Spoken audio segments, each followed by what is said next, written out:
સુરેન્દ્રનગર જિલ્લાના લીંબડીમાં ભરબજારે થયેલી હત્યાની ઘટનાએ ખળભળાટ મચાવ્યો છે। 6 શખ્સોએ જાહેરમાં યુવાન પર તીક્ષ્ણ હથિયાર વડે હુમલો કરી તેની હત્યા કરી હતી। ઘટનાના વિડીયો સામે આવ્યા છે, જ્યારે પોલીસે ગણતરીના કલાકોમાં તમામ આરોપીઓને ઝડપી લીધા છે। લીંબડીના લેકવ્યુ બિલ્ડિંગ પાસે બજારમાં ખરીદી માટે ગયેલા હિતેશભાઈ સુરેલાની 6 સમયે ઉગ્ર બોલાચાલી બાદ ધારદાર હથિયારોથી હત્યા કરી હતી। જૂના પારિવારિક વિવાદને પગલે આ હુમલો કરાયો હોવાનું સામે આવ્યું છે।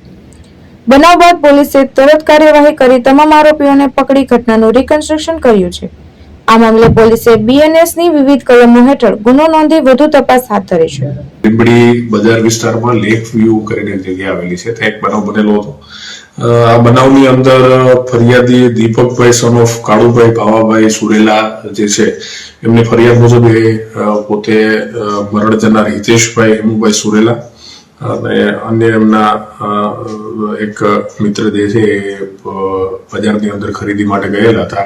આ ખરીદી દરમિયાન સામેવાળા જે આરોપીઓ જે છે, કુલ 6 આરોપીઓના એમણે નામ લખાવેલા છે, જેમાં વાલજીભાઈ ધનજીભાઈ માનસુરિયા, જયપાલભાઈ વાલજીભાઈ, જયદેવભાઈ વાલજીભાઈ, ઘનશ્યામભાઈ સીતાપરા, પ્રતાપભાઈ ધનજીભાઈ અને જયરાજભાઈ વાલજીભાઈ, આ તમામ આરોપીઓએ સાથે મળી એમની સાથે પેલા ઉગ્ર બોલાચાલી અને પછી મારામારી કરી અંતે એમને જે છે છરી વડે આજે મરણ જનાર હિતેશભાઈ હેમુભાઈ સુરેલા છે એમનું મૃત્યુ નિપજાવેલું હતું।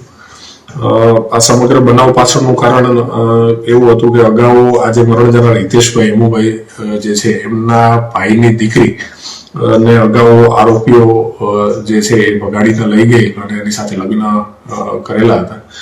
જે વાતનું બંદૂક રાખી અને અવારનવાર એમની સાથે જે છે મગજમારી થતી હતી અને ગઈકાલે તેઓ ખરીદી દરમિયાન સામસામે આવી જતા બનાવ બનેલો હતો।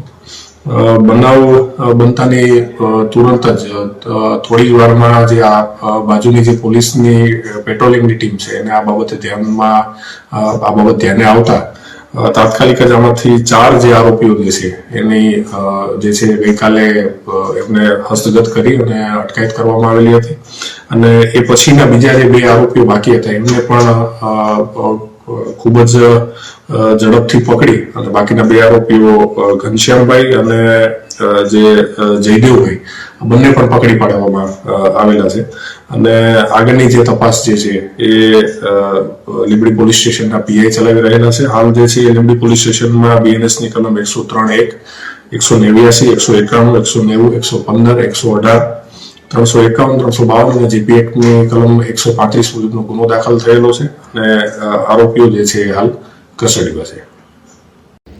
મહેશ ઉટરિયા, દ્રષ્ટિકોણ ન્યૂઝ, સુરેન્દ્રનગર।